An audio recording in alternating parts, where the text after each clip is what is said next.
하나님 말씀 함께 보겠습니다. 신약성경 요한복음 13장 1절 한 절만 읽겠습니다. 요한복음 13장 1절입니다. 제가 가진 성경은 신약성경 169쪽에 있습니다. 요한복음 13장 1절의 말씀입니다. 다 찾으신 줄 알고 한 목소리를 읽겠습니다. 시작. 유월절 전에 예수께서 자기가 세상을 떠나 아버지께로 돌아가실 때가 이른 줄 아시고 세상에 있는 자기 사람들을 사랑하시되 끝까지 사랑하시니라. 아멘. 아멘. 여러분 이 얘기 아십니까? 오래전에 한번 우리나라에 이렇게 여기저기 퍼졌던 이야기 같은데 한 환자가요 다 죽어가는 표정으로 병원에 갔습니다. 너무 죽어가는 것 같길래 주변 사람들이 볼 때는 저 사람이 암에 걸렸나 무슨 난치병에 걸렸길래 저렇게 죽는 표정을 하고 있나 했습니다. 이 사람이 이제 진료실에 들어가서 의사 선생님이 어디가 아프셔서 오셨습니까? 라고 하니까 다 죽어가는 목소리로 머리도 아프고 가슴도 아프고 허리도 아프고 무릎도 아프고 팔도 아프고 안 아픈 데가 없이요 그랬어요. 그러니까 의사 선생님이 대체 이게 뭐 때문에 온몸이 다 아픈지 모르겠잖아요. 그래서 그럼 일단 선생님 검사를 해서 정확하게 어디가 아픈지 알아봅시다. 그래서 엑스레이를 딱 찍었는데 온몸을 다 찍었어요. 온몸을 다 찍었습니다. 머리가 아프다니까 머리도 찍었고요, 가슴이 아프다니까 흉부도 찍었고요, 허리가 아프다니까 허리도 찍고 무릎도 찍고 다 찍었습니다. 근데 안 나오는 거예요. 그래가지고 이게 어떻게 된 일인가 하고 전신 엑스레이를 찍었는데 드디어 병명이 나왔습니다. 뭐지요라면 여러분 알 것 같아서 겁이 나요. 이게 누구나 다 아는 얘기 같아서. 뭐가 문제 있었죠? 예, 손가락이 부러져 있었대요. 오른쪽 두 번째 손가락이 부러져 있더래요. 부러진 손으로 머리를 만지니까 머리가 아픈 것 같고 가슴이 아픈 것 같고 허리를 만지니까 허리에 병 난 것 같고 무릎을 만지니까 무릎이 병 난 것 같더래요. 물론 말도 안 되는 이야기죠, 그렇죠? 웃으라고 지어낸 이야기겠지만 가만히 생각해 보면 우리에게 시사해주는 영적인 가르침이 많은 것 같습니다. 혹시 우리 안에도 이런 부러진 손가락이 있지 않나요? 어떤 근본적 문제가 따로 있는데 그 근본적 문제 때문에 우리가 무엇을 하든 어디에 있든 어느 자리에 올라가든 항상 가는 곳마다 우리의 삶의 문제를 일으키는 그런 부러진 손가락이 우리에게도 있지 않느냐 이 말입니다. 몇 년 만에 제가 이제 한국에 다시 돌아왔습니다. 저는 2달 전까지만 해도 아프리카에서 선교사로 살고 있다가 갑자기 나와라 그래서 이제 나오게 됐습니다. 몇 년 만에 한국에 나와서 이제 한국의 소식들이 궁금하잖아요. 뉴스를 이렇게 핸드폰에서 뉴스들을 이렇게 보게 되면 모르겠습니다. 제가 뭐 수십 년 있다는 것도 아니지만 불과 몇 년 사이에 훨씬 뉴스에 나오는 소식들이 이전보다 훨씬 더 무섭고 흉악하고 살벌한 일들이 많아진 것 같습니다. 예전에도 왜 문제가 없었겠어요, 그렇죠?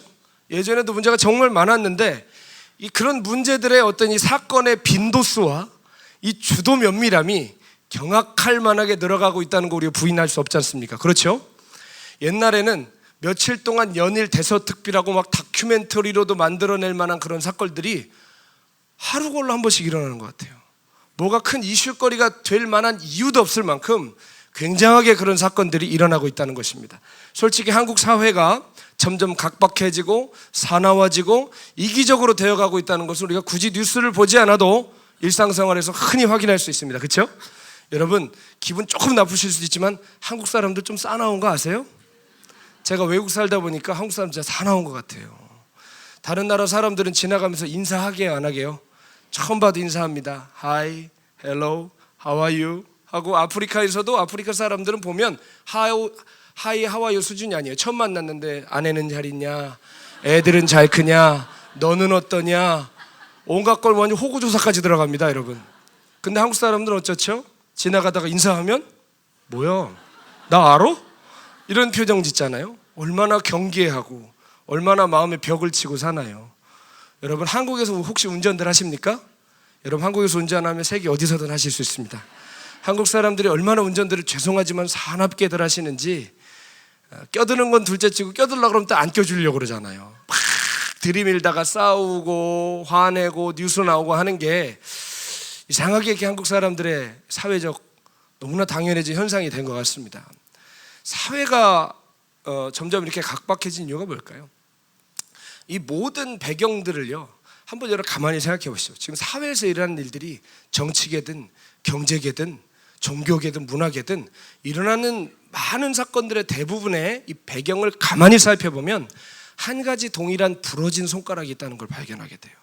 그 문제 때문에 어디서나 무엇을 하나 누구나 일어나는 현상은 달라도 그 동기와 그 중심은 같다는 걸 우리가 발견하게 됩니다. 그것은 바로 무엇이냐? 따라해 보시겠습니다. 사랑을 잃어가는 것이다. 네. 사랑을 잃어가는 것이. 이건 따라하지 않으셔도 됩니다. 사랑이 식어가고 사랑을 잃어버리니 우리의 삶의 모든 영역이 병들고 죽어가는 것이죠. 우리 가정에서 일어나는 일들, 사회에서 일어나는 일들, 심지어 운전하면서 일어나는 일들까지 가만히 내면에 들어가 보면 우리 안에 지금 사랑이 식어가고 이 사회 속에 사랑이 상실되어 가고 있음을 우리가 알 수 있습니다. 마태복음 24장 12절에 보면 마지막 때가 되면 이단이 창궐하고 거짓 선지자가 나타날 거고 지진이 있고 홍수가 있고 온갖 자연재해가 있을 것이다. 그러시면서 동시에 말씀하신 것이 있습니다. 뭐죠? 많은 사람의 사랑이 식어지리라. 아멘. 사랑이 식어져 가는 것은 갑자기 일어나는 사회 현상이 아니라 주님이 말세가 되어 갈수록 이런 현상들이 나타날 것이다 라고 말씀하셨습니다. 정말 시간이 지날수록 끝이 보일수록 우리 안에 분명하게 드러나는 현상 중 하나는 바로 사랑이 식어지는 일이라는 것입니다.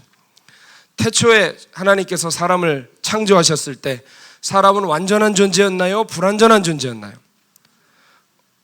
이렇게 자신이 없으십니까? 완전한 지금이냐고 물어본 게 아니라 태초라고 물었습니다. 태초에 어땠죠? 완전한 존재였습니다. 그 어떤 결핍도 두려움도 없는 존재로 창조됐습니다. 완전하신 하나님 안에서 우리가 거하는 존재였어요. 그러다 보니까 어떤 외로움도 두려움도 거절감도 없었습니다. 항상 평안했어요. 늘 충만했어요. 진정한 행복 중에 살아갔습니다. 그러나 그들이 범죄하여서 하나님께로부터 끊어지고 하나님의 그 영원한 생명이 인간으로부터 떠난 순간 어떻게 됐습니까? 그 빈자리에 더러운 것들이 차오르기 시작했습니다. 그것이 뭐죠? 바로 두려움, 결핍, 외로움, 열등감과 같은 죽음의 열매들인 것입니다. 어떻게 보면 이런 것들은 당연히 우리 안에 차오를 수밖에 없는 것들이에요.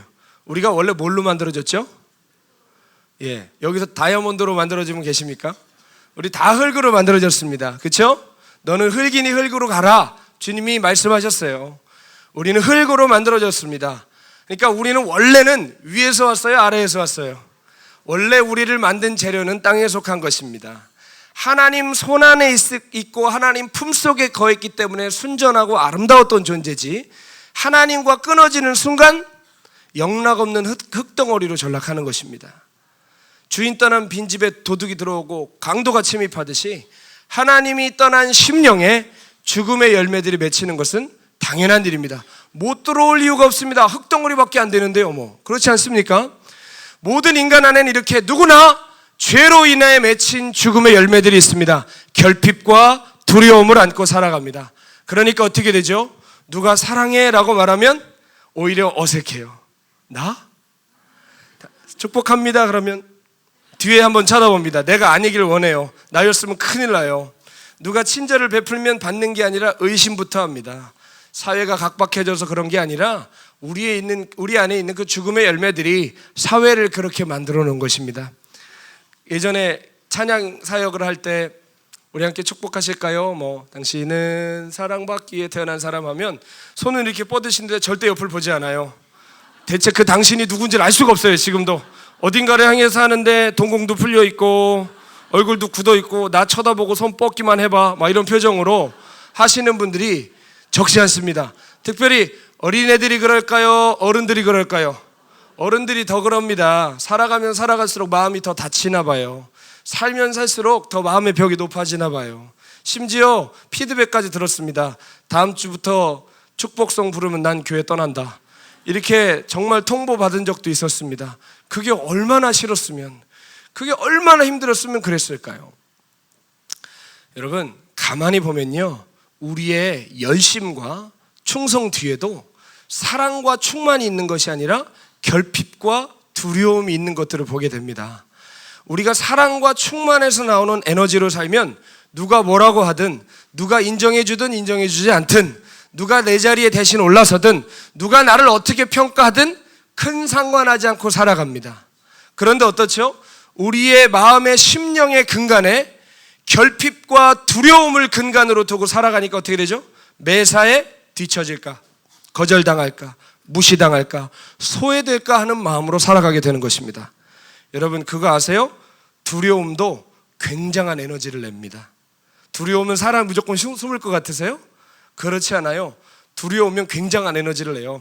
북한의 인민들을 보십시오. 그들이 김정은이나 김정일 사진 같은 걸 보면 막 난리가 나. 여러분, 우리 대통령한테 여러분 그렇게 하세요? 마음에 들건 안 들건 간에 누가 그렇게 해요, 그렇죠? 근데 북한 사람들 보세요. 우리보다 훨씬 더한 에너지를 보여주죠. 목숨 걸고 수호할 것처럼 하죠. 근데 그 근간에 사랑이 있나요? 두려움이 있나요? 두려움이 있는 거예요. 두려움으로도 나라가 지속이 되고요, 두려움으로도 사람이 굉장히 열정적으로 보일 수 있습니다. 두려움도 굉장한 에너지를 내요. 여러분, 우리도 그렇지 않아요? 지기 싫어서 내는 에너지가 얼마나 세요, 그렇죠? 즐기면 되는데, 운동할 때, 저는 운동할 때 그런 사람 제일 싫어요. 그냥 즐기면 되는데 막 지기 싫어가지고 막 표정 막 굳고 욕하고 막 화내고 하는 사람 보면 그만하고 싶어.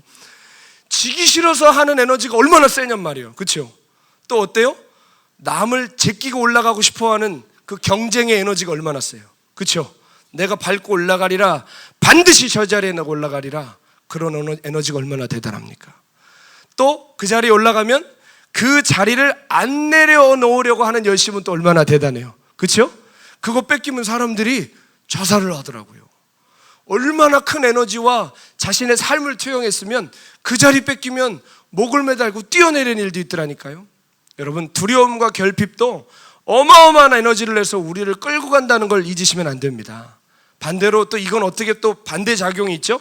열정을 갖지 못하거나 움츠러들거나 소극적인 사람들을 보면 똑같습니다. 그 안에 역시 결핍과 두려움이 있는 것을 보게 됩니다. 거절당할까, 무시당할까, 소외당할까 하는 두려움들이 그 사람들을 자꾸만 빛 가운데 나가지 못하게 하는 것이죠. 열심을 내든 열심을 못 내든, 앞장을 서든 뒤에 서 있든 간에 우리 안에 그 동기가 결핍과 두려움에서 나올 때가 얼마나 많은지 모릅니다. 사람들은 잘 몰라요, 우리가 어떤 동기로 일하는지. 여러분, 밖에서 지금 주차봉사 진짜 열심히 하잖아요. 우리 눈에 볼 땐 그냥 열심히 하는 것 같잖아요.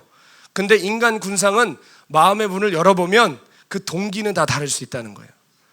이 더운 날 부엌에서 열심히 일하시는 분들 계시죠? 저는 그분을 좀 평가하려고 하는 게 아니라 가장 쉬운 예로 그렇다는 거예요. 이해 가십니까?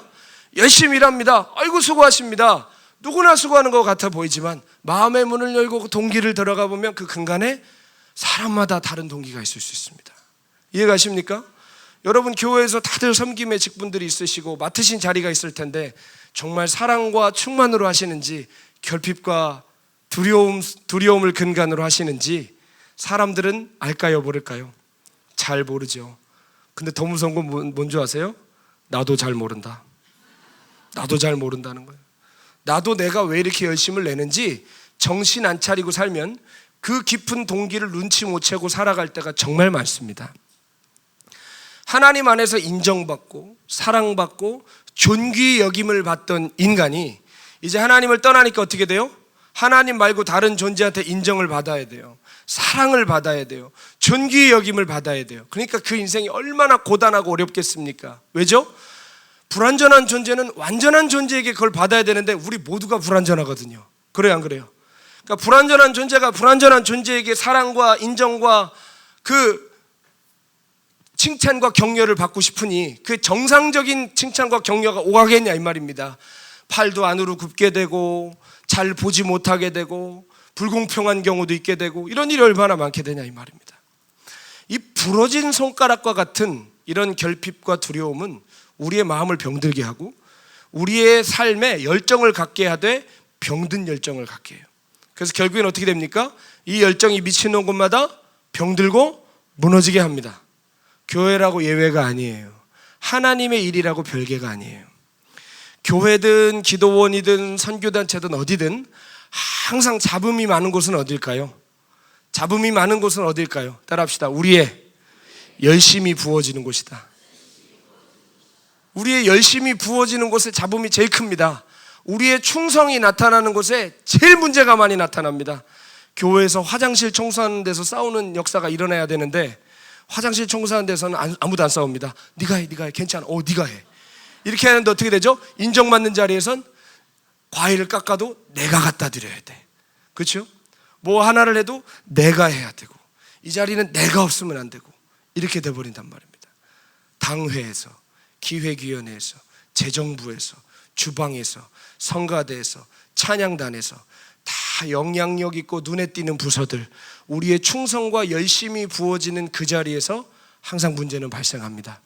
초신자들이 문제 일으키는 거 보셨어요? 오자마자 막 부엌에 들어가서 그릇을 왜 여기다 놨느냐, 이런 초신자는 바로 병원으로 데리고 가야 됩니다. 오래되고 충성되고 열심 있는 곳에서 항상 문제가 일어나요. 왜 열심히 봉사하고 헌신하는 자리에서 분열과 다툼이 발생할까요? 왜 하나님의 일을 한다는 그 거룩한 자리에서 불미스러운 일들이 계속 일어날까요? 왜죠? 지금 계속 얘기하고 있습니다. 그 속으로 들어가면 우리가 충성스러워 보이는 우리의 사역 이면에 인정받고자 하는 마음, 그 인정을 유지하고자 하는 마음, 영향력을 갖고 싶은 마음, 영향력을 내려놓고 싶지 않은 마음들이 있기 때문입니다. 그러다 보니까 어떻게 되죠? 그릇 하나에 나를 투영합니다. 악기 연주에 나를 투영합니다. 내가 니네 보고 있잖아. 악기 연주에 나를 투영합니다. 발언권 하나에 나를 투영합니다. 그러니까 어떻게 돼요? 누가 그릇 위치 하나만 바꿔놔도 큰일 납니다. 다른 사람이 나 대신 악기 치면 이건 교회 떠날 사유가 되는 겁니다. 내가 발언을 했는데 그게 상정을 안 됐다? 무시당했다고 생각합니다. 이런 일들이 벌어지는 것이죠. 과일 하나를 깎아도 내가 가져다 드려야 되고, 교회 성경책 하나를 사놔도, 의자 하나를 갖다 놔도 뒤를 보면 누구누구 장로 증, 누구누구 권사 증, 이런 게 써놔 있어야만 하는 이런 일이 벌어지고 있다는 것입니다. 그 자체가 나쁘다는 게 아니에요. 근데 그 내면을 보자는 겁니다. 계속 그렇게 살아도 되겠냐는 것입니다. 계속 그 상태를 유지해도 우리가 정말 예수님 닮아가겠냐 이 말입니다. 충성과 열심으로 우리의 결핍을 애써 가리려 하지 마십시오. 아담과 하와가 선악 갖다 먹고 부끄러우니까 어떻게 해요? 얼기설기 나뭇잎 갖다가 가려는 것처럼, 그래가지고 바람이 훅 불었더니 칡농쿨만 남았더라, 그런 얘기 있지 않습니까? 예? 여러분 잘 이해가 안 가시나요? 네. 여러분, 우리가 우리의 부끄러움을, 우리의 결핍과 두려움을 그런 충성이라는 나뭇잎으로 가리려고 하시면 안 됩니다. 하나님은 우리의 심장과 폐부를 감찰하시고 우리가 땅에 떨어진 쓰레기 하나를 주우셔도 그 동기를 살피신 하나님이십니다. 아멘. 사람들은 일 열심히 하고 봉사 열심히 하니 성령 충만한 사람으로 생각하지만 실제로는 결핍 충만, 두려움 충만인 경우가 더 많습니다. 아까 말했지 않습니까? 결핍과 두려움도 어마어마한 에너지를 냅니다. 그러나 그 에너지는 죽이는 에너지입니다. 깨뜨리고 무너뜨리는 에너지입니다. 그 열정은 우리를 파괴시키는 열정입니다. 제가 19살이 끝나고 20살로 넘어가던 그 무렵에 시골의 어느 교회 부흥회에서 박보영 목사님을 만났습니다.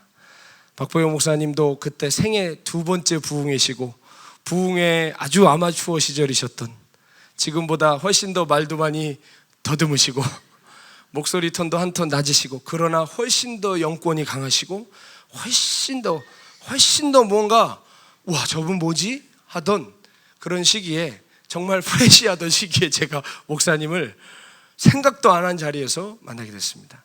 하나님의 은혜로 제가 박보영 목사님 밑에 들어가서 전도사 생활을 했는데요, 그때는 제가 유일한 사역자였습니다. 솔직히 사역자로 쳐주신 거지 사역자다워서 사역자는 아니었습니다. 20살이 되자마자 전도사 소리를 들어가면서 사역을 시작했는데요, 그러다 보니까 어떻습니까? 하나님께서 박보영 목사님 밑에서 큰 종이 난다고 그러셨대요. 근데 제가 1등으로 만난 거예요, 처음에. 그러니까 목사님도 조금 오해하셨을 수 있고요, 저는 아주 심하게 오해했을 수 있어요. 큰 종이 날까? 나구나. 그런 생각을 충분히 해도 죄는 아닙니다. 그렇죠? 그럴 수 있습니다. 그러다 보니까 많은 사랑과 인정과 관심을 받았습니다. 지금 생각해보면 상상할 수 없는 그런 저한테 투자를 해주셨어요. 3일 동안 금식을 하고 오겠다. 천안에 어떤 기도원에 가서 금식을 하는데 첫째 날이 끝났는데 아침에 갑자기 목사님이 오신 거예요. 왜 오셨냐고 그랬더니 내가 오늘부터 너랑 같이 기도하면서 네 기도를 돕겠대요. 굉장한 특권 아니겠습니까? 지금으로는 상상도 못하는 일입니다.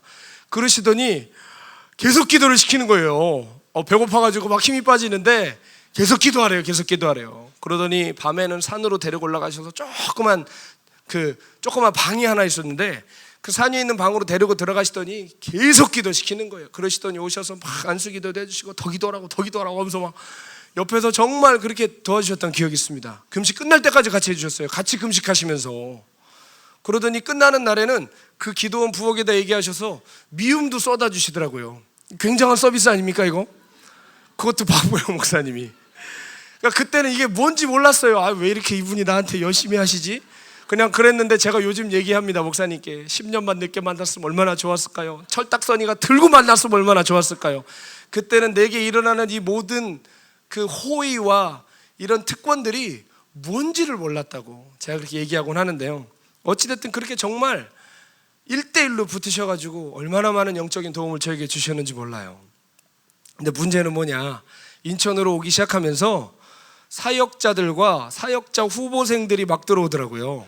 신학생들이 막 들어와요. 그러더니 그때부터 갑자기 제 자리가 굉장히 좁아지더라고요. 혼자 다 먹던 거 5분의 1밖에 안 오더라고요. 이게 어찌된 일인 것인가 이게. 그리고 목사님 항상 그러시지 않습니까? 잘하는 놈들보다 절구 못 걷는 친구들을 더 도와주시잖아요. 그러니까 하나 올 것마저도 이제 안 오고 이런 일이 이제 막 생기더라고요. 막 비교 일부러, 그러니까 그게 목사님의 그 훈련 방법입니다. 야 임마, 따로 부르시더니 누구누구는 오늘 나가서 신발 벗어주고 왔다는데 넌 뭐 하는 거야 임마? 나 신발 하나밖에 없는데. 그럼 가서 또 야 신어 하고 벗어주고 오고. 야 임마, 누구는 잠바 벗어주고 왔다는데 너 뭐 하는 거야? 나 잠바 하나밖에 없는데 잠바 벗어주고 오고 그러는 거예요. 여러분, 근데 그게 처음에는 누가 그렇게 했어? 그럼 나도 해야지 이런 마음이 생기는데 자꾸 비교당하고, 그리고 비교를 자꾸 당하는 대상들이 많아지면 숨을 쉴 수가 없는 거예요. 그렇습니까? 안 그렇습니까? 한두 놈이랑 비교를 하면 어떻게 해보겠는데 15명, 20명이랑 비교를 하면 저 홀딱 벗어야 되는 거예요. 머리도 밀어야 될 수도 있어요. 그러니까 너무너무 그런 일들이 빈번해지면서 힘들더라고요. 막 채찍질하기 시작하시고 왜 못하냐고 하시는 일들이 그 당시 어린 제 나이에는 쉽지 않았던 것 같습니다. 솔직히 누가 그래도 지금 그래도 쉬운 건 아닙니다. 그렇죠? 어찌됐든 혼자 다 차지하던 그 관심과 사랑이 이제 나뉘어지기 시작하는 거예요. 그런데 제 말 무슨 마음이 있었을까요? 나는 처음에 들어온 사람이야. 그래도 목사님이 하나님 밑에서 큰 종이 난다고 하는데 내가 그래도 그 종이 돼야 돼. 처음에는 당연히 나라고 생각했는데 시간 지나니까 당연히 저는 아니더라고요. 그래도 나는 그 자리에 가야 돼 라는 생각 그래도 있지 않겠습니까? 아니 뭐 채찍질하고 옷 벗어주러 간다고 에이 안 해. 그럴 거면 들어오지도 않았죠. 그 자리를 제가 지켜야 된다는 생각이 있었어요. 제 영향력을 끝까지 그래도 가지고 있어야 된다는 생각을 했어요. 그러기 위해서는 모든 거에 예라고 대답해야 되는 거예요. 그렇죠? 아니요, 이거 왜 해야 되죠? 이러는 순간 어려워지는 거예요. 혼자 있을 때는 그렇게 하면 설명을 해줬을 텐데 이젠 뛸 놈들이 많기 때문에 싫어? 그럼 하지 마 이렇게 돼버리는 겁니다. 그러니까 무조건 예라고 대답해야 사는 거예요. 예라고 대답하기 위해 최선을 다했습니다. 휴학하고 애들 돌봐라. 그래서 저는 휴학 다 썼습니다. 더 이상 휴학할 수가 없어서 졸업을 했습니다. 만약에 휴학을 영원히 할 수 있었으면 지금도 대학 졸업 못했을 겁니다. 휴학 다 썼습니다. 애들 돌봐라 해서 예라고 휴학했고, 또 장학금, 이게 이제 학비 처리되면 넣어줄 장학금은 없고 다른 애들 줘야 된다. 그럼 그때도 예라고 얘기하고, 대학 시절 MT도 못 가고 여행 한번 못 가도 예라고 대답하고, 갑자기 아마존 정글로 들어가서 살아라 그래도 예 하고 갔습니다. 제가 10년 전에 갑자기 목사님, 제가 이제 애들 돌보다가 정신적으로 너무 힘들어가지고 정신과 치료를 좀 받았거든요. 그럼 목사님이 저를 조금 품어주셔야 되는데 저에 대한 처방전은 아마존 정글로 들어가라 했어요. 예 하고 들어갔어요. 또 진짜 죽다가 살았습니다. 거기서 살이 20kg가 빠지고, 아무튼 뭐 아마존의 눈물이라는 다큐멘터리 있었죠. 저한테 카메라만 있었으면 아마존의 피눈물을 찍었을 겁니다. 정말. 여러분, 그런 제 모습을 보면서 남들이 볼 때는 잘하는 것 같았겠죠. 그렇죠? 열심히 하는 것 같았겠죠. 충성스러워 보였겠죠. 그렇습니까? 안 그렇습니까? 여러분, 아마존 갈 수 있어요? 못 가시잖아요. 예 하고 가는 모습이 남들이 볼 때는 아름답고 충성스러워 보일 수 있습니다. 그러나 실제로 제 안에 주님을 사랑하는 마음이 없는 건 아니에요. 있어요. 순전한 동기도 있지만 문제는 뭐예요? 주도권에 있어서 밀리는 거예요. 그게 결핍과 두려움이 저를 훨씬 더 강하게 이끌고 있다는 것입니다. 목사님께 받는 관심과 사랑을 잃을까, 이 영향력을 잃을까, 그래서 더 미친 듯이 뛰었던 것 같습니다. 근데 여러분 아시죠? 두려움은 결코 우리를 완전함으로 이끌 수가 없습니다. 언젠가는 지쳐 쓰러집니다. 열정과 충성으로 잘 포장해 놓았던 그 부정적인 에너지가 어느새부터 그 민낯을 드러내기 시작합니다. 그렇게 되면 우리 삶은 죄와 절망과 어둠으로 끌려가는 것입니다. 미국의 인터넷에 옛날에 진짜로 떴던 실화인데요, 부부싸움을 한 번도 안 한 90살 넘은 부부가 있길래 미국 뉴스에서 인터뷰를 했어요. 어떻게 90세가 넘도록 한 번도 안 싸웠냐고. 여기서 혹시 나 결혼하고 한 번도 안 싸웠다고 손 들어보십시오.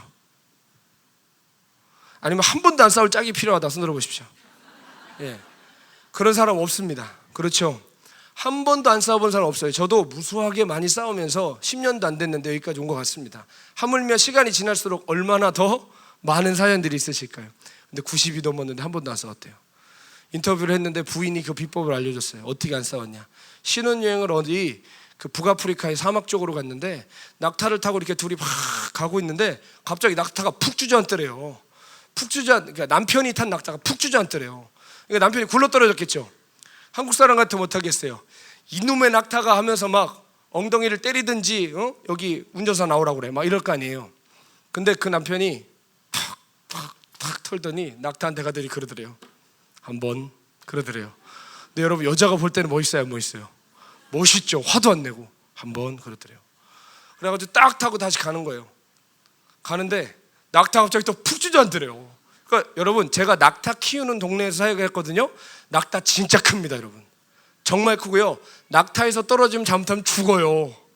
근데 모래바닥이었는지 몰라도 죽진 않았나 봅니다. 굴러 떨어지더니 또 탁탁탁 털더니 두 번 그러더래요. 그러니까 여러분, 진짜 멋있죠. 그러니까 이 여자가 나 진짜 결혼 잘했다. 어쩜 남자가 이렇게 온유하고 감정의 변화도 없고 저렇게 훌륭할까. 그렇게 하고 딱 이제 낙타 타고 다시 가는데 이 낙타가 얼마 못 가서 또 주저앉더래요. 완전히 떼굴떼굴 구르더니 탁 일어나더니 3번 할 줄 알았는데 갑자기 품에서 권총을 꺼내더니 빵 쏘더래요. 그래서 거기서 이 부인이 화가 나가지고 어떻게 죽일 수 있냐고, 그거 넘어졌다고 죽이면 어떡하냐고, 아까까지 둘 하더니 왜 3번째 못 참냐고 막 그러니까 남편이 한번 그러더래요. 네?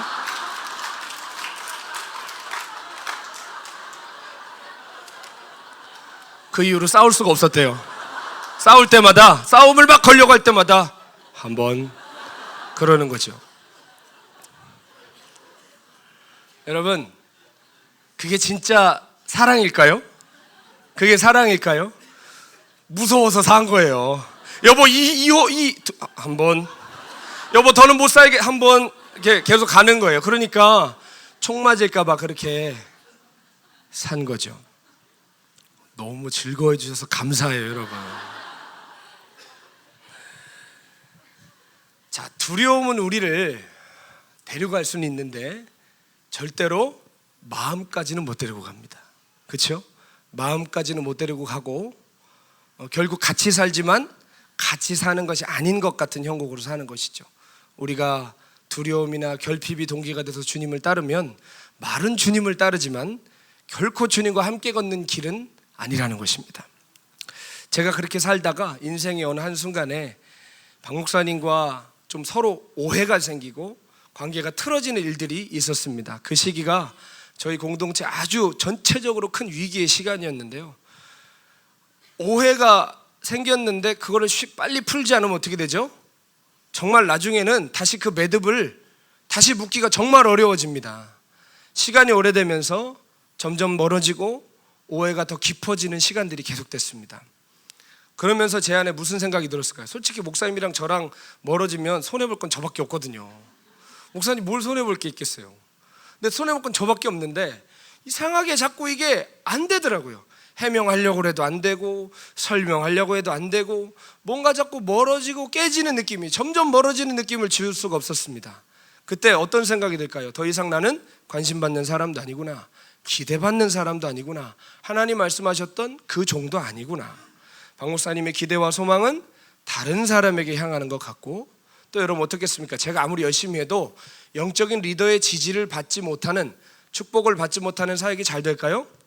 잘 안 됩니다. 여러분, 영적 법칙입니다. 이건 리더의 지지를 받지 못하고 하는 영향력은 점점 곤두박질을 치는 것이 당연지사입니다. 그때 제 삶을 참 세차게도 이끌어주던 그 내면의 동기들이 하나하나 이제 그 실체를 드러내기 시작했어요.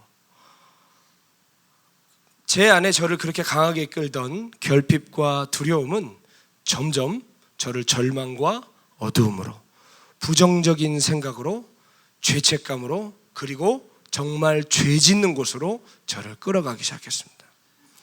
그렇게 눈을 떴을 때, 어느 날 정신을 차려봤을 때, 그렇잖아요.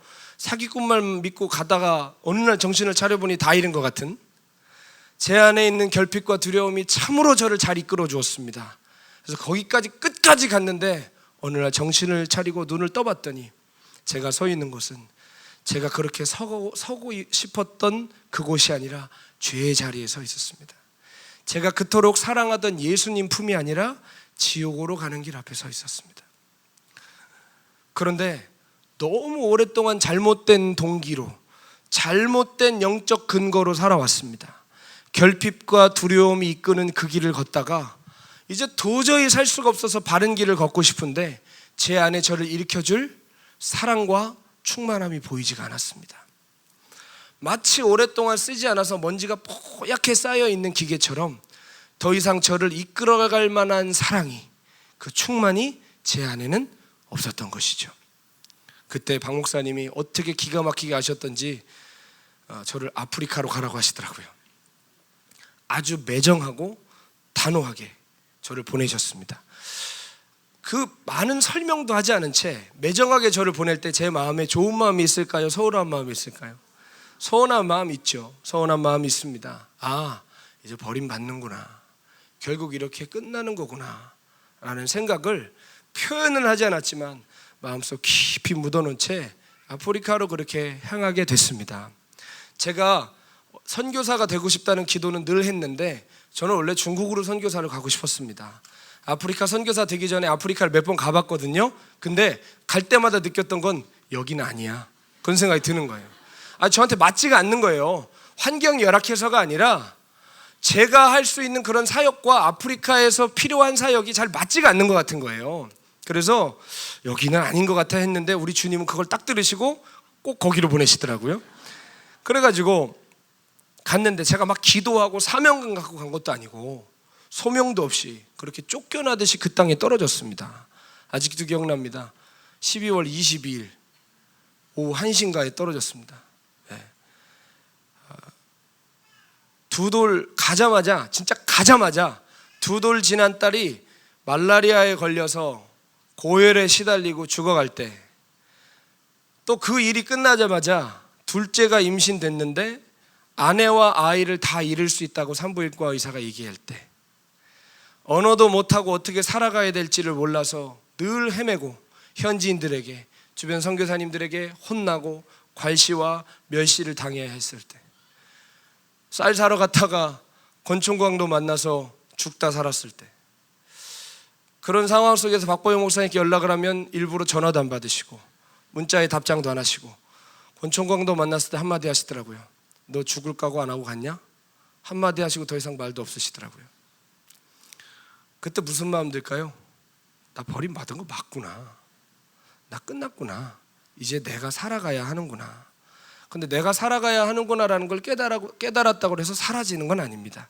산다 하더라도 좋은 동기로 살 수는 없습니다. 선교사가 그렇게 비틀대면서 살아가니까 주변 선교사님들이 보실 때 얼마나 한심했겠어요. 그렇죠? 신학교 주회종 되겠다고 신학교 왔는데 맨날 게임만 하고 놀러만 다니면 얼마나 한심합니까? 마찬가지로 선교사라는 놈이, 젊은 놈이 와가지고 열정을 다해 일해도 모자랄 판에 와서 선교사가 비틀대고 정신 못 차리고 살아가니 주변 선교사님들이 보실 때 한심한 게 당연합니다. 센 분들은 아주 대놓고 얘기하시더라고요. 그러려면 한국 돌아가라고. 너 선교사 왜 했냐고. 왜 여기서 일하고 있냐고. 박보영 목사님 왜 너 같은 걸 보냈냐고. 다 맞는 말입니다. 틀린 말이 아닙니다. 근데 어떻죠? 맞는 말이라고 해서 마음도 동의되진 않아요. 맞는 말이지만 듣고 있는데 죽고 싶더라고요. 맞는 말인데요, 죽고 싶더라고요. 한국으로 돌아가기에도 비참하고, 그렇다고 남아서 살 용기나 소명도 없었습니다. 여러분, 그런데 늘 우리를 이끌어 주시는 건 무엇이죠? 우리의 의지나 결단력이 아닙니다. 우리를 포기하지 않으시는 주님의 사랑 아니겠습니까? 여기 남들보다 결단력 좋고 의지력 대단하셔서 오신 분 계십니까? 100번을 버림받아야 합당한데 하나님 포기하지 않으시는 사랑으로 우리를 붙들어 주셨잖아요. 늘 기회를 주시고 믿어주시고 우리를 포기하지 않으셨지 않습니까? 주님이 저한테 한 줄기 빛을 비춰주셨어요. 제가 살던 데가 돌 캐는 채석장이었습니다. 우리나라 공사할 때 그 자갈 캐는 데 있죠? 자갈을 우리나라는 기계로 해서 오지만 거기는 사람이 직접 장갑 담긴 손으로 망치로 깨요. 돌 캐가지고. 그런 채석장 동네입니다. 근데 정서상 채석장 사람들이면 부드럽겠어요? 조금 사납겠어요? 네, 사나운 사람들이 많았습니다. 근데 거기서 제가 살았는데 일주일에 한 번씩 다른 선교단체에서 그 채석장에 있는 아이들 600명, 700명씩 밥을 먹이는 사역이 있었어요. 근데 거기를 이제 제가 도우러 가게 됐는데 솔직히 제 마음속에 무슨 교만이 있었냐면 그 주제에 참 교만도 떨었던 것 같습니다. 무슨 교만이 있었냐면 나 노숙자 사역 진짜 많이 해봤어. 동이천역에 나가서 초창기 시절부터 밥하고 국해서 나가는 거 나 다 해봤어. 이거 처음 해본 사람이야 뭐 하면 눈물 줄줄 나고 감동되겠지, 처음 해보니까. 근데 나는 너무 닳고 닳았어. 나를 거기에 데리고 가도 난 은혜 받을 수 없어. 그런 생각으로 갔어요. 근데 정말 600명, 700명 밥을 먹인다는 게 여러분 쉬운 일이 아닙니다. 아시죠? 에어컨도 안 나오는 그 조그만 곳에서 시커먼 애들이 와가지고 막 그 밥을 타가는데 옆에서 이제 찬양을 하라고 그래서 이제 찬양을 하다가 갑자기 저보고 하라는 거예요. 근데 그런 거 있잖아요. 괜찮아요, 괜찮아요. 막 이런 거. 괜찮다고, 나는 안 한다고, 나는 얘기 많이 해봤다고, 그래도 하라고. 그래가지고 제가 이거 안 해도 되는데 하면서 하는데 무릎을 꿇고 구주래요. 무릎을 꿇고 구주라는 거예요. 네가 위에서 밥을 이렇게 주거나 빵을 이렇게 주면 네가 주는 주제에, 성도들 헌금 받아서 주는 통로 주제에 네가 갑질할 거 아니냐. 여러분, 우리가 그럴 수 있습니다. 그렇지 않습니까? 성도들 헌금 가지고 봉사해도 봉사하는 건데 우리가 이상하게 내가 한다는 착각 빠질 때 있어요, 없어요? 목사도 하나님이 말씀 주셔서 하는데 내가 전했다는 생각할 수 있거든요. 그러니까 무릎 꿇고 하래요. 네가 밑에서 하래요. 이건 무슨 조화야 하면서 이제 무릎을 꿇고 빵을 딱 받아서 아이한테 딱 주면서 아프리카 말로 뭉구와 쿠바리키 그 말로 하면서 줬어요. 이건 뭐냐, 하나님이 너를 사랑하셔, 하나님 당신을 사랑하십니다, 이 말이에요. 이렇게 해서 주는데 하나하나 줘요. 이제 아이들에게 무릎을 꿇고 하나하나 주는데 이런 거를 왜 하라고 그래. 나 이거 많이 해봤는데 근데 이상하다, 왜 눈물이 나지. 그래서 막 이렇게 되는 거예요. 점점 갑자기 마음이 막 뜨거워지면서 이상하다, 이상하다, 이상하다 이런 생각이 막 드는 거예요. 그러면서 하나님이 너를 사랑해, 하나님이 너를 사랑해 하면서 계속 빵을 주는데 하나님 나한테 하는 얘기 같은 거예요. 하나님이 너를 사랑해, 하나님이 너를 사랑해. 그러면서 갑자기 마음이 막 뭉클뭉클하면서 눈물이 툭툭툭툭 떨어지는 거예요. 떨어지면서 하나님의 아주 강력한 임재가 저를 덮으시는 것을 느꼈습니다. 그리고 제 마음이 간절하게 주님을 향해서 외치고 있었습니다. 주님, 잘못했습니다. 나를 용서해 주세요. 그리고 주님 고맙습니다. 나를 기억해 주시고 계셔서 고맙습니다. 나를 떠나지 않으셨군요. 주님, 나를 떠나지 마세요. 나는 주님이 필요합니다. 이 은혜라면, 이 임재라면 저 여기서 계속 살 수 있어요. 주님, 저를 떠나지 말아주세요. 그렇게 무릎 꿇고 아이들 빵 나눠주면서 그렇게 울던 것이 제가 선교사 된 날이에요. 저는 제가 파송받은 12월 22일이 선교사 된 날이 아니라 그 빵 나눠주다가 거기서 주님의 임재를 다시 경험했을 때 그 자리가 제가 선교사 된 자리고, 그날이 제가 진짜 선교사 된 날이에요. 여러분, 오늘 어쩌면 우리에게 가장 필요한 것은 문제 해결이나 소원의 성취가 아니라 주님 그분이 아닐까요? 주님이 내게 찾아오시면 그렇게 얘기할 거 많고 그렇게 풀어야 될 거 많았는데, 주님 내게 찾아와 주시면 그 병든 마음, 굳어진 심령, 어그러진 소원들은 어느새 다 사라지고 우리가 그토록 찾던 주님의 사랑과 임재로 충만해질 수 있지 않겠습니까? 우리에게 필요한 것은 문제 해결, 소원 성취가 아니라 주님이십니다. 아멘. 저는 그 채석장 한켠에 있는 그 급식소에서 다시 만난 주님의 그 사랑의 흔적을 붙들고 다시 일어나서 한 영혼 만나기 시작했습니다. 그리고 갑자기 또 목사님께서 거기서 살만하니까 케냐로 올라가라 그러시더라고요. 케냐로 올라가는 게 무슨, 여러분, 인천에서 서울 갔다 와라 이런 게 아닙니다. 여러분, 저희 집에서 짐 싸서 트럭으로 쉬지 않고 3박 4일 가면 케냐에 우리 집입니다. 어마어마하게 먼 거리예요. 거기를, 그것도 아프리카에서 가라니 얼마나 쉽지 않았던 일이겠습니까? 근데 놀랍게도 주님이 다 할 수 있도록 도와주셔서 이사도 잘 마쳤습니다. 거기서 해안가 채석장에 살다가 갑자기 해발 2050m 산골짜기에 살게 됐어요. 2050m면 아세요? 한라산보다 100m 더 높은 거예요. 한라산 꼭대기보다 더 높은 데서 산골짜기에서 살게 됐어요. 그곳에서 살게 되면서 다른 거 아니었어요. 저를 이끌어주는 은혜는 그 채석장에서 만났던 것처럼 한 영혼을 만나는 것이었어요. 한 걸음을 사는 것이었어요. 그래서 하루하루 나가서 한 영혼씩 만나면서 환자가 있으면 병원에 데리고 가고, 학교에 못 다니는 애가 있으면 학교에 입학시켜주고, 물이 없으면 우물을 파주고, 교회 없으면 교회를 세우고, 그냥 하루하루 세웠습니다. 주님이 아시지만 아무 계획이 없었습니다. 놀라운 건 목사님이 딴 건 몰라도 고아원을 세워라 하셔가지고 고아원 세우려고 했는데 이상하게 고아원은 못 세우게 하시고 딴 거를 계속하게 하시더라고요. 그리고 이제 제가 2달 전에 나왔는데 이제 고아원 다 완성돼 가요. 이상하게 제가 그토록 원하고 해야 된다고 생각한 건 다른 사람이 하게 하시더라고요. 하나님의 뜻은 참 우리가 다 헤아릴 수가 없습니다. 그렇죠? 생각하지 못한 길로 저를 계속 인도하셨습니다. 그런데 분명한 거, 제가 잘했는지 못했는지는 저도 잘 모르겠고 주변에 계신 선교사님들이 또 더 잘하시리라 생각하는데, 분명히 주님이 아시는 것은 전 진짜 최선을 다했습니다. 매일 모든 영혼들에게 제가 할 수 있는 최선을 다했습니다. 제가 선교집에서 힘들 때마다 부르던 찬양이 있어요. 이 찬양을 부르면 그렇게 힘들고 가기 싫다, 진짜 가기 싫다 이럴 때도 갑자기 눈물이 왈칵 나면서 그래도 가야지, 그런 찬양이 있는데요. 그 찬양이 뭐냐면, 여러분 좀 유명한 좀 성가곡인데 그 찬양 아십니까? 어둠 속 헤매이던 내 영혼 갈 길 몰라, 주의 십자가 영광의 그 빛이 나를 향해 비추어 주셨네. 죄송합니다. 주홍빛보다 붉은 내 죄 그리스도의 피로 씻기어 완전한 사랑. 그 찬양을 부르면서 다녔어요.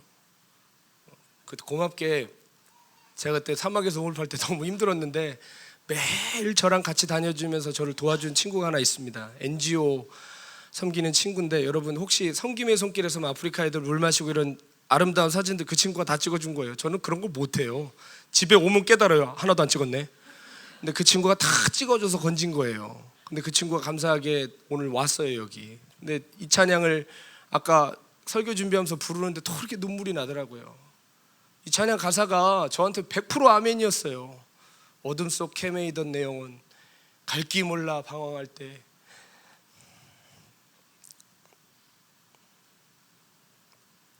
그래서 은혜 아니면 우리가 서지 못하지 않습니까? 저 울면 목사님과 돈 나는데 큰일 났어. 설교자가 절대 하지 말아야 될 추잡한 짓이 설교하다 우는 거라고 그랬는데 오늘 정말 추잡합니다. 저 죄송합니다. 아이 참, 우리가 은혜 아니면 서지를 못해요. 살 수도 없어요. 그렇게 그 광야에서 하나님은 목사님들랑도 끊어지게 하시고, 제가 한국에서 10년 넘게 쌓아왔던 모든 제 삶의 터전에서 저를 다 끊어놓으시고 광야로 몰아내셨는데, 거기서 제 안에 결핍과 두려움으로 사는 게 아니라 주님의 사랑으로, 주님의 십자가 은혜로 살게 하시더라고요.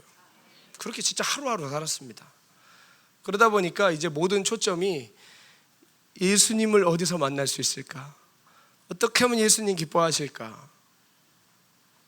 어떻게 하면 예수님을 다시 사랑할 수 있을까? 어떻게 하면 다시 그분을 따라갈 수 있을까? 거기에 맞췄습니다. 근데 여러분, 그렇죠, 멀리 떠난 만큼 좀 힘들어요. 그렇죠? 멀리 간 만큼 돌아가는 게 시간이 많이 걸립니다. 근데 만약에 멀리 갔다가도 주여 한 번 해서 제자리로 간다면 우리 또 금방 떠날 거예요. 헤매는 시간 속에 주님이 얼마나 내게 소중한 분이신지 가슴 깊이 더 느끼는 거 아니겠습니까? 돌아가는 길이 고되고 어려웠고 쉽지 않았습니다. 그러나 결국 주님 그 신실하신 사랑으로 저를 붙들어 주셨어요. 제가 여기 서 있는 건 기적이에요, 여러분. 제가 기도할 때마다 하나님 어떻게 이런 기적을 나에게 베푸십니까? 저는 진짜 마가의 다락방에 다시 돌아올 것이라는 생각을 1%도 해보지 못했습니다. 작년 9월에는 박 목사님 오시더니 넌 이제 여기 살다 죽으래요. 그때 이제 진짜 끝났구나 싶더라고요. 죽는 것도 내 마음대로 못 죽는구나. 제가 여기에 서 있는 것 자체가 하나님의 긍휼이고 은혜이고, 여러분, 하나님 못하실 게 없습니다. 하나님 사랑 끝이 없습니다. 사랑은 여러분, 결핍과 두려움은 우상을 만들어내요. 하나님의 자리에 사람을 세워다 놓고요, 성취를 갖다 놓고요, 자녀가 우상이 되고요, 돈이 우상이 됩니다. 우상을 세워놓고 그것에서 오는 만족과 인정으로 하나님의 자리를 대신 채우게 합니다. 여러분, 오해하지 않고 들으시리라고 생각합니다. 저에게 있어서 하나님이 주신 가장 큰 선물이 뭐냐 누가 물어보면 저의 영적인 아버지 박보영 목사님이라고 대답할 수 있습니다. 누구에게나. 그런 분이 없다면 저는 벌써 휘청거리고 나가 떨어졌을 겁니다. 저를 붙들어 주시고 사랑으로 매질해 주시고 인도해 주셨기 때문에 제가 비틀거렸지만 여기까지 오게 된 것, 하나님의 선물, 저희 영적 아버지가 계시기 때문이라고 저는 믿습니다. 그런데요, 동시에 제 안에 있는 결핍과 두려움은 하나님이 주시는 선물을 우상으로 만들어냅니다. 결핍과 두려움은 우상을 만들어낸다니까요. 가장 큰 선물인 목사님은 제게 있어서는 또 반대로 반드시 돌파해야 되고 반드시 해결해야 되고 반드시 넘어야 하는 가장 큰 우상이 될 때도 있습니다. 그렇잖아요. 사람이 너무 존경하고 사랑하고 인정받고 싶어하는 그것이 나한테 우상이 되는 거거든요. 그게 하나님보다 더 커 보일 때 있거든요. 그게 하나님보다 더 의지할 대상이 될 때가 있는 거거든요. 저는 저의 이 고백이 무리한 고백이라고 생각하지 않습니다. 내가 나에게 주신 가장 큰 선물이 가장 큰 우상이 될 수 있다는 거. 우리 안에도 그런 우상들이 있지 않습니까? 너무 사랑하고 있는 것, 너무 의지하고 있는 것. 우리 안에 있는 결핍과 두려움은 그 사랑의 대상을 우상으로 만들어 우리로 하여금 멸망으로 끌어가게 하는 것입니다. 성경에 나오는 예수님의 이야기, 그리고 함께 있던 제자들의 이야기를 보면 참 공감이 될 때가 많이 있습니다. 특별히 제가 케냐에 있을 때 제 영어 이름을 지었어요. 뭐냐면 사이먼이에요. 사이먼이 뭐냐면 시몬입니다. 시몬이 누구 이름이죠? 베드로 본명입니다. 시간이 지나면 지날수록 느끼는 게 여러분 아시죠? 성경에서 예수님께서 시몬아라고 부르실 때는 꼭 뭐가 있는 거예요. 시몬아, 너 이제 나 부인할 거야. 시몬아, 네가 나를 사랑하느냐? 근데 그게 그냥 물어보신 거예요? 부인하고 나서 물어보신 거잖아요. 시몬아, 사단이 너를 밀가부르듯 하려고 너를 내게 청구했다. 시몬아라고 부르실 때는 뭐예요? 베드로가 지 주제도 모르고 까불 때, 막 열정 있는 척하고 주님을 감동시키려고 할 때. 근데 주님은 다 아시잖아요. 시몬아, 시몬이 뭐죠? 원래 뜻이 갈대입니다. 갈대. 베드로는 반석이에요. 그래서 처음 만나셨을 때 뭐라고 하십니까? 너는 시몬이지만 앞으로 베드로라고 하겠다. 예수님은 항상 우리의 그 참 늘 흔들리는 갈대의 모습을 보지 않으시고 앞으로 주님 앞에 영화롭게 될 우리의 반석의 모습을 보시고 늘 우리를 사랑해 주시는 것 같습니다. 그래서 나는 늘 살다 보니까 늘 실수하고 넘어지고 주님께 늘 과한 열정으로 주님께 좀 누를 끼친다. 나는 그래서 나는 베드로가 아니라 시몬이 어울린다. 그래서 나는 사이몬이다 하고 이렇게 살았는데요, 그 천방지축 사고뭉치 베드로를 보면 저를 보는 것 같을 때가 많아서 재밌기도 하고 눈물 나기도 합니다. 베드로는 예수님한테 인정받고 싶어서 가장 많은 열정을 보였던 사람이에요. 그렇죠? 예수님이 뭔가 물어보면 남들보다 0.1초라도 늦으세라 사람들이 나를 누구라 하느냐, 저는 그리스도 살아계신 하나님 아들이십니다. 늦을까봐, 남들이 먼저 얘기할까봐 확 가서 먼저 얘기하고 맞든 틀리든 일단 얘기하는 거. 그러다가 너 진짜 잘했다, 천국 열쇠 줄 테니 앞으로 네 위에 교회를 세울 거다, 어마어마한 축복받잖아요. 그리고 뭐라고 하십니까? 앞으로 내가 제사장들과 장로들에게 팔려 내가 이제 잡혀가서 죽을 거다. 그러니까 또 바로 늦을까봐 그런 데 일어나서는 안 됩니다. 그러니까 갑자기 방금 전까지만 천국 열쇠 받았는데 사탄아 물러가라, 그런 소리를 듣지 않습니까? 아우 미치겠어요. 정말 베드로 볼 때마다 왜 이러는지 몰라. 예수님 이야기를 거룩하고 아름답게 만들어야 되는데 시트콤을 만들고 있어요. 어쨌든 근데 열정이 많으니까 그런 거예요. 그렇죠? 열정이 많고 그만큼 주님 앞에 인정받고 싶은 마음이 많고 주님을 사랑하기 때문에 그런 거예요. 가장 먼저 하겠다 그러고 가장 먼저 뛰어갔던 사람이에요. 베드로는 처음 주님을 따를 때 주님이 메시아라고 확신하고 따랐어요. 근데 자기가 생각하는 메시아라고 생각했어요. 당시에 사람들은 메시아가 오면 천년 전에 있었던 다윗의 왕국을 재건해가지고 로마 제국을 무찌르고 어마어마한 다윗 왕국을 다시 재건할 거라고 생각했습니다. 근데 예수님이 오셔서 병 고치고 죽은 자 살리고 마귀 쫓아내고 그러니까 진짜 이분이면 로마 제국 하루아침에 뒤엎을 것 같은 거예요. 성경을 보시면 알겠지만 제자들이 자주 묻는 게 있어요. 이스라엘 나라를 회복하심 이때니까 예루살렘으로 향하시니 제자들이 두려워하더라. 예루살렘을 향하는데 왜 두려워해요? 그냥 일반 제자 같으면 왜 두려워하냐고요. 이제 뒤집어 엎는 줄 알고 두려워하고 떠는 거예요. 이해 가십니까? 그러니까 제자들의 마음에는 꿍꿍이가 있었어요. 다 한 자리 차지해야 되겠다. 그래서 베드로도 똑같은 마음이었습니다. 가장 인정받는 수제자로, 가장 열정 있는 개국 공신으로, 가장 뛰어난 리더가 되고 싶었습니다. 그래서 그 열정이 예수님의 공생의 기간 3년 반 동안 베드로를 아주 특출난 인물로 만들어준 건 사실입니다. 제일 많은 기사가 베드로와 엮여져 있는 것은 베드로의 그런 기질도 한몫을 한 것은 사실이에요. 주님이 제사장과 장로들에게 잡혀가시던 그날 그 밤에 주님은 제자들과 함께 식사하시다가 이제 앞으로 일어날 일에 대해서 다시 한번 말씀하셨습니다. 당신이 이제 곧 고난받아 죽으시고 이제 부활하실 것에 대해서 말씀을 하셨습니다. 그때 베드로는 원래 그가 하던 대로 가장 먼저 가장 열정적으로 대답했습니다. 주님, 다른 사람은 다 부인해도 저는 그렇게 하지 않을 것입니다. 여러분, 이 말을 보면 베드로가 얼마나 다른 사람을 의식했는지 알 수 있어요.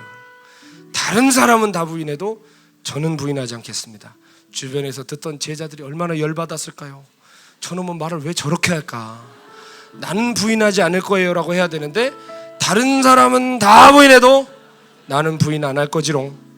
이게 얼마나 짜증나는 얘기냐고요. 생각을 해보세요. 거기 계셨어 봐요. 진짜 거시기하다 그런 생각 했을 겁니다.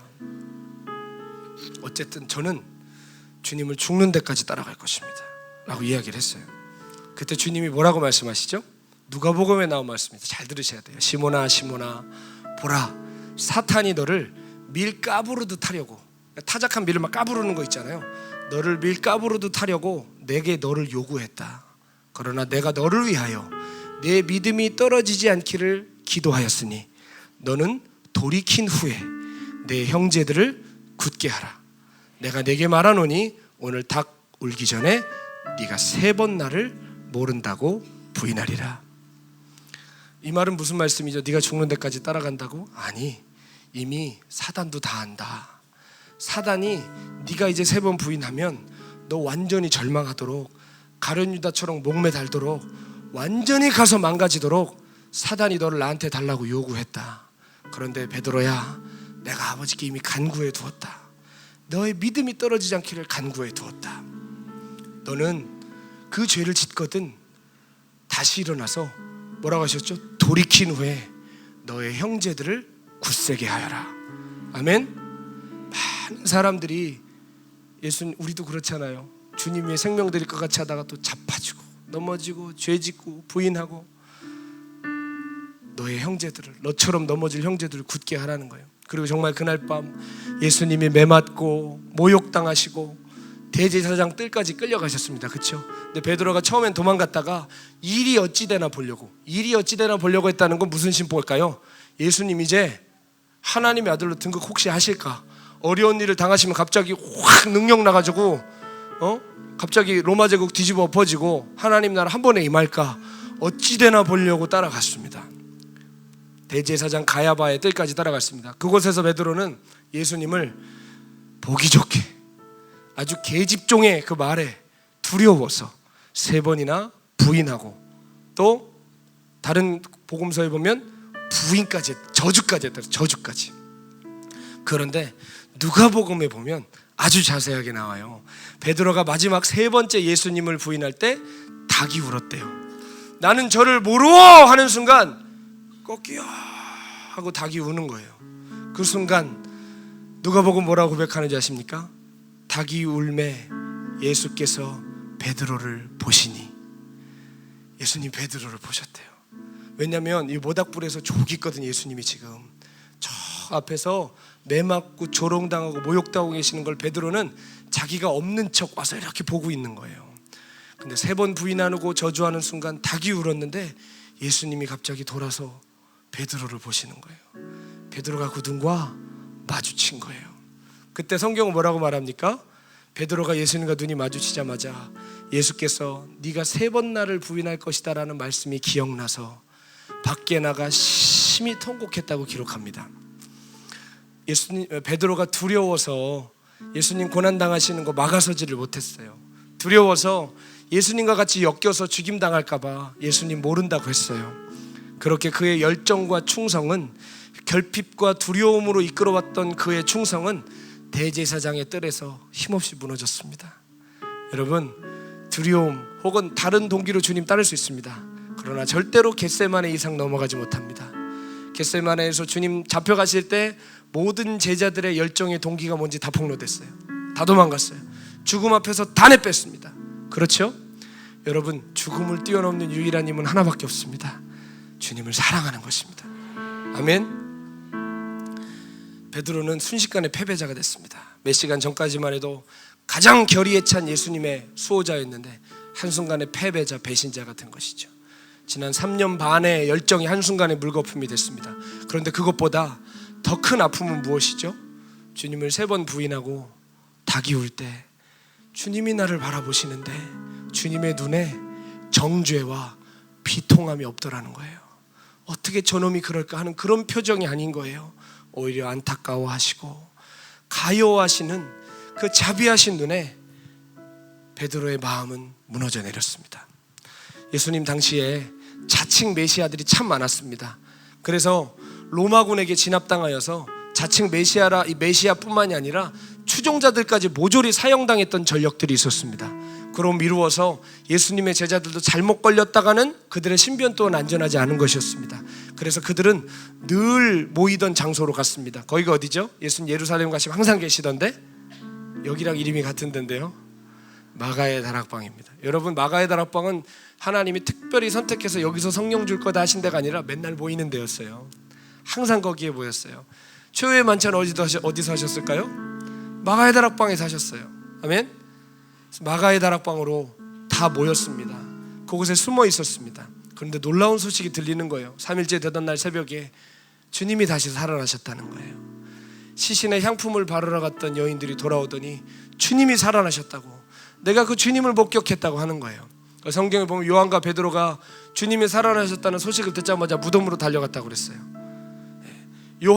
요한은 무덤 속으로 들어가서 확인했고, 베드로는 굴 밖에서 이렇게 쳐다봤다고 요한복음은 아주 자세하게 기록합니다.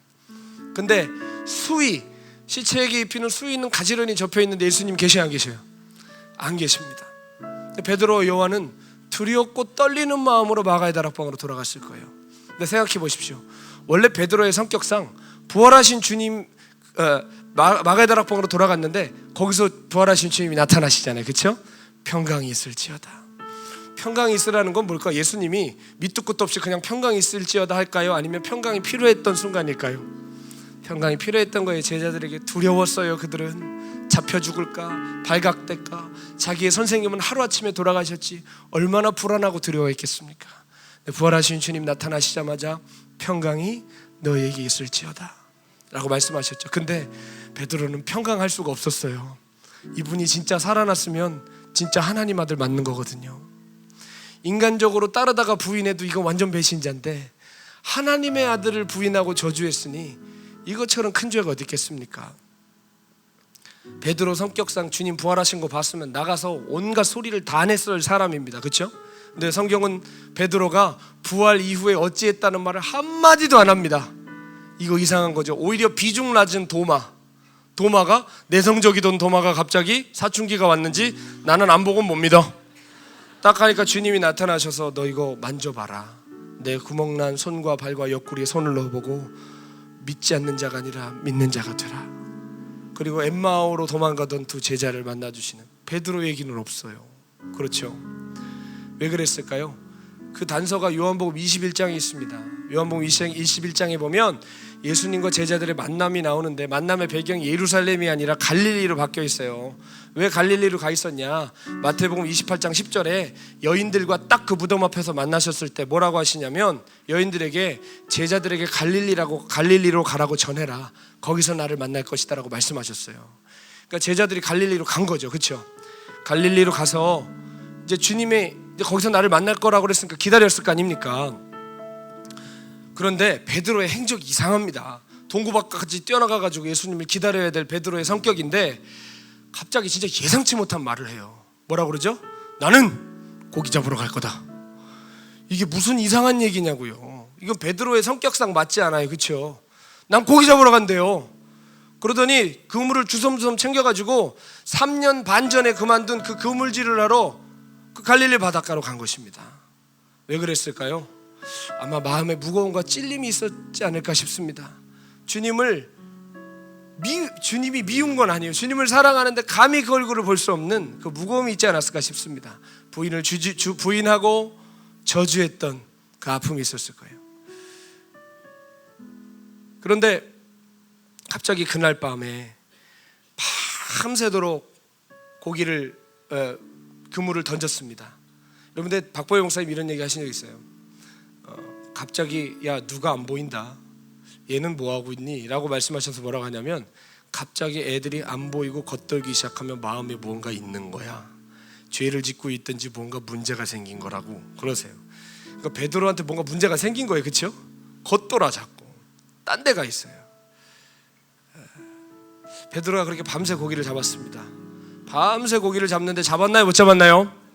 못 잡았습니다. 한 마리도 못 잡았습니다. 해 뜰 즈음에 이제 끝났구나. 왜냐하면 갈릴리 호수는 밤에 고기를 잡았어요. 고기가 안 잡혀서 밤을 샌 게 아니라 원래 밤을 새고 고기를 잡는 게 갈릴리 바다의 풍습이에요. 밤을 새서 고기를 잡았는데 못 잡았습니다. 그래서 이제 그물을 걷어야 되겠다 하고 있는데, 해 뜰 즈음에 저 호숫가에 누가 하나 서 있는 거예요. 근데 이제 해가 뜨니까 누군지 정확히 압니까? 모릅니까? 모르죠. 근데 갑자기 그 사람이 물어요. 얼마나 잡았습니까? 라고 물어요. 근데 얼마나 잡겠냐? 한 마리도 못 잡았으니까 한 마리도 못 잡았어요 라고 얘기를 해요. 그러니까 갑자기 그 사람이 오른편에 그물을 던져보세요 그러는 거예요. 뭐야?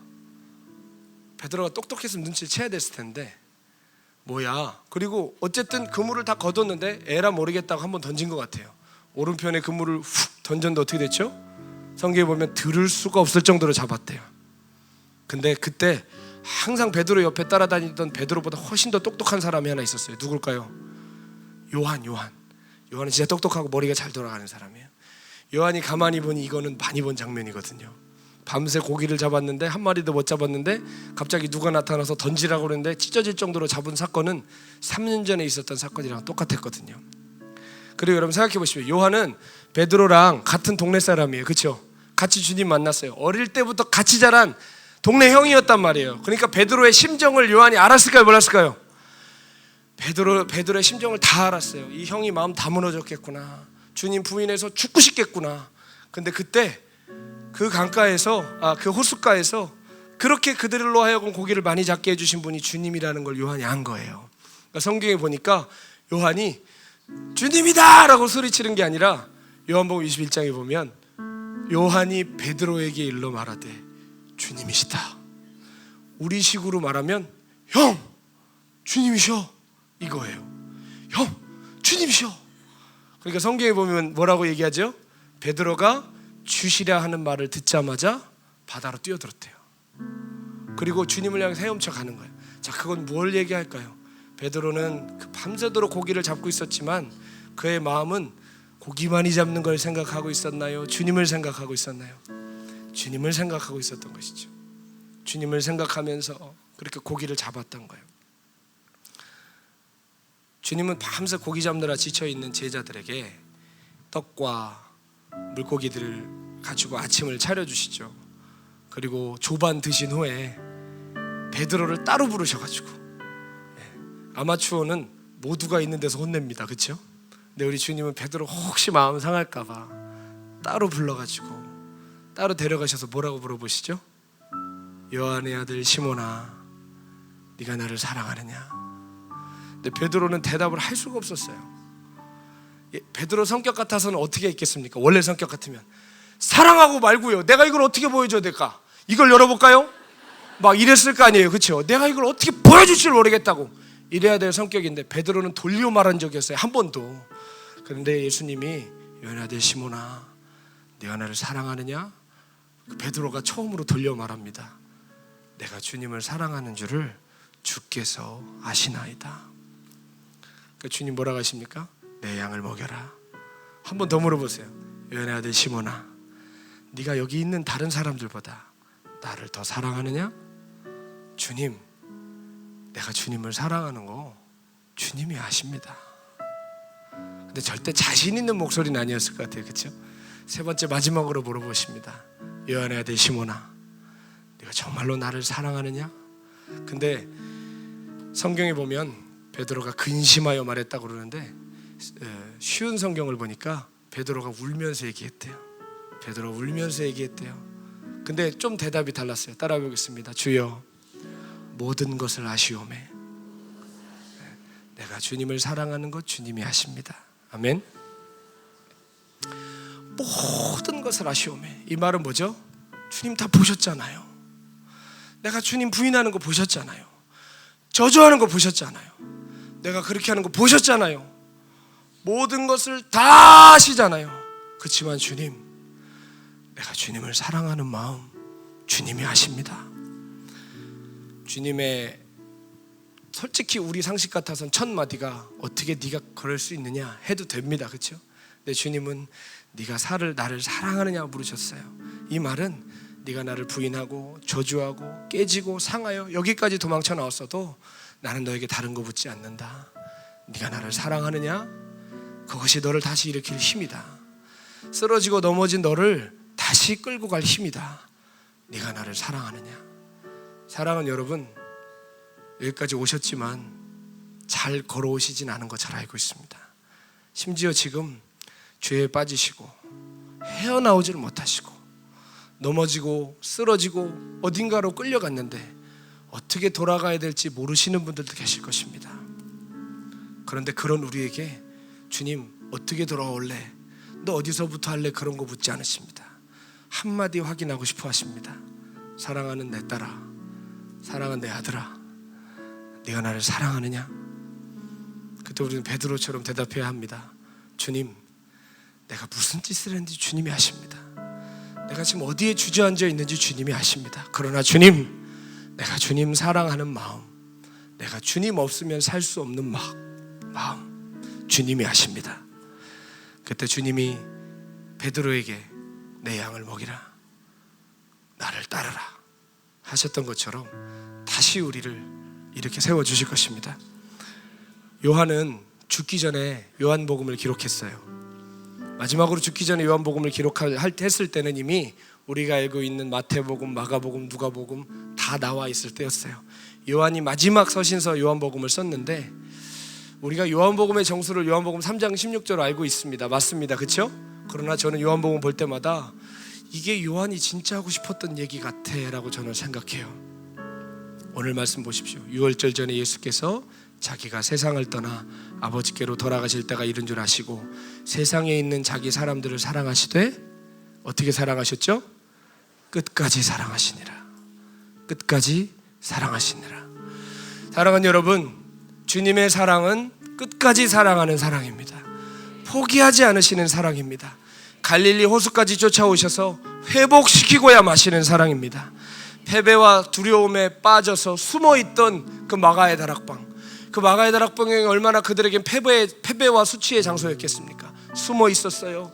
주님 지켜드리겠다고 큰 소리 쳤다가 결국은 부인했던 장소였어요. 그러나 그 장소를 어떤 장소로 바꾸시죠? 찬송과 승리의 장소로 바꾸십니다. 하나님의 사랑만이 우리를 이끌어 주실 수 있어요. 하나님의 사랑만이 우리로 하여금 끝까지 주님을 따르게 할 수 있습니다. 결핍과 두려움에 쏘는 열정은 겟세마네에서 가야바의 뜰에서 끝나고 맙니다. 무엇이 우리를 천국까지 데리고 갑니까? 그것은 주님의 사랑입니다. 넘실대는 지옥불의 유황 냄새가 우리에게 두려움을 주어서 가던 길을 돌이키게 할 수는 있지만 그 길을 걷게는 못합니다. 지옥의 그을음 냄새와 음산한 귀신들의 웃음소리가 우리로 가던 길을 멈추게 할 수는 있지만 결코 십자가의 길을 끝까지 가게 해주지는 못합니다. 두려움은 우리를 끌고 갈 수가 없습니다. 주님의 사랑만이 우리를 천국까지 이끌어줍니다. 오직 주님의 사랑만이 우리를 일으키십니다. 주님이 말씀하세요. 사단이 지금 사랑하는 딸 아들아, 너를 밀가부로 타려고 나에게 너를 청구하고 있다. 그러나 내가 아버지께 오늘도 그 우편에서 너를 위해 기도하고 있다. 로마서에 나오죠. 하나님의 아들 예수님께서 아버지 보좌 우편에서 누구를 위해 기도하세요? 우리를 위해 기도하세요. 아멘. 내가 너를 위해 기도하고 있다. 사랑하는 딸아, 내 아들아, 일어나라. 다시 그 길을 걸어라. 그리고 너처럼 무너져가고 쓰러져가는 너의 형제들을 다시 굳세게 하여라. 끝까지 사랑하시니라. 여러분 그거 잊으시면 안 돼요. 예수님께서 세상에 있는 자기 사람들을 사랑하시듯 어떻게 사랑하셨대요? 끝까지 사랑하시니라. 하나님 여러분을 사랑하시는데 사랑하시다 마실까요? 끝까지 사랑하세요. 그 아들을 우리에게 주셨다는 거, 그거는 여러분 무슨 의미일까요? 따라합시다. 끝장을 보겠다. 아멘. 삼국사기에 보면 계백장군이 백제의 운명을 놓고 마지막 전투를 벌여요. 황산벌열투. 그렇죠? 전투 벌이기 전날 밤에 무슨 짓을 합니까? 아내와 애들을 죽이고 나갑니다. 그 말은 뭐예요? 나 이만큼 악독해가 아니라 무슨 말이에요? 나 끝장을 볼 거야. 그런 말이에요. 하나님이 당신의 아들 십자가에 우리를 위해 달아 죽이실 때는 하나님의 그 마음이 담긴 겁니다. 내가 끝장을 본다. 내가 너희를 구원하고, 구원한 너희 그렇게 자빠지고 넘어지고 멀리 가고 뭉개지고 깨지고 찢어져도 내가 끝장을 본다. 내가 너희를 살릴 것이다. 내가 너희를 끝까지 사랑할 것이다. 여러분 끝까지 사랑한다는 이 말이 싸구려처럼 들리지 않기를 바랍니다. 여러분 죄의 면죄부를 주는 게 아니라 죄에서 떠나게 하는 사랑입니다. 죄를 이기게 하는 사랑입니다. 끝까지 이 길을 걷게 하는 사랑입니다. 끝까지 사랑하시니라. 이 말씀에 여러분의 이름을 넣어보세요. 예수께서 세상을 떠나시면서 이 세상에 있는 김성준 목사를 사랑하시되 끝까지 사랑하시니라. 아멘. 그 사랑으로 이 길을 걸어가시겠습니까? 우리 함께 하나님 앞에 찬양하면서 헌금하시고 합심 기도할 텐데요. 이 마음 잊지 마십시오. 끝까지 사랑하시는 마음, 포기하지 않으시는 마음, 패배의 갈릴리까지 찾아오시는 은혜, 우리를 부르셔서 네가 나를 사랑하느냐고 물어보시는 그 사랑. 혹시 여러분 삶에 지금 다구름 소리 들리고 있지 않습니까? 저희 설교가 그럴 수도 있고요, 삶에서 일어나는 일들이 그럴 수도 있고요. 닭울음 소리 들으시고 계신다면 주님의 그 눈동자도 보십시오. 다시 주께 돌아가기 원합니다. 나의 주, 나의 하나님이여. 우리 이 찬양 함께 부르시고 준비하신 예물 주께 드리겠습니다.